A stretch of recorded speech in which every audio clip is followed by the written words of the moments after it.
So this past weekend, right, I was over the week and into this weekend, I was thinking about the phenomenon that's happening out there, right?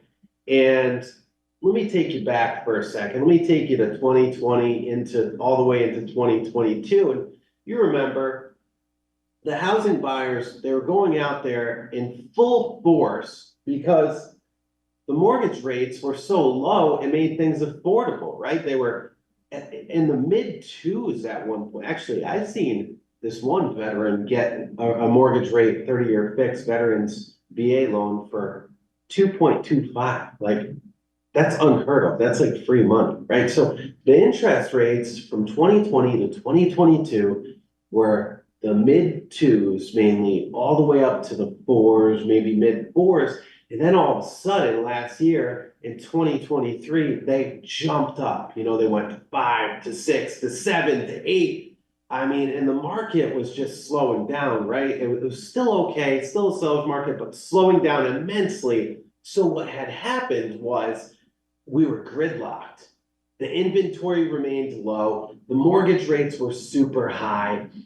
And people were just kind of stuck. It was just at this impasse, I guess, if you could use that. It was just like nothing was happening, right? It was just gridlocked.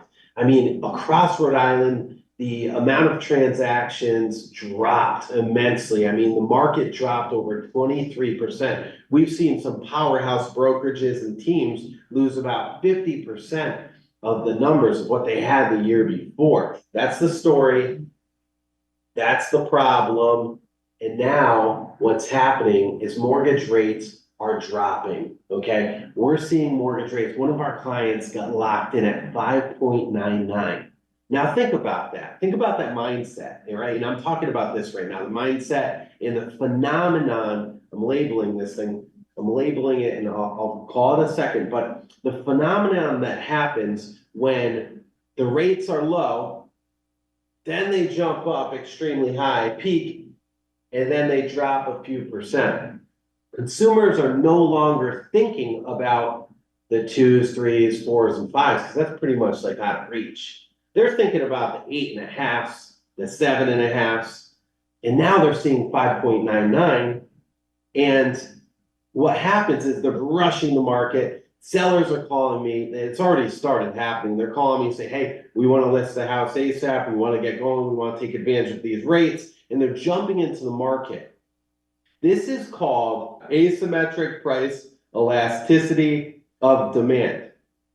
And basically all it is it just means that the consumers are more responsive to the decreases of rates versus increases, no matter how big or small, right? It's just they're just jumping in the market.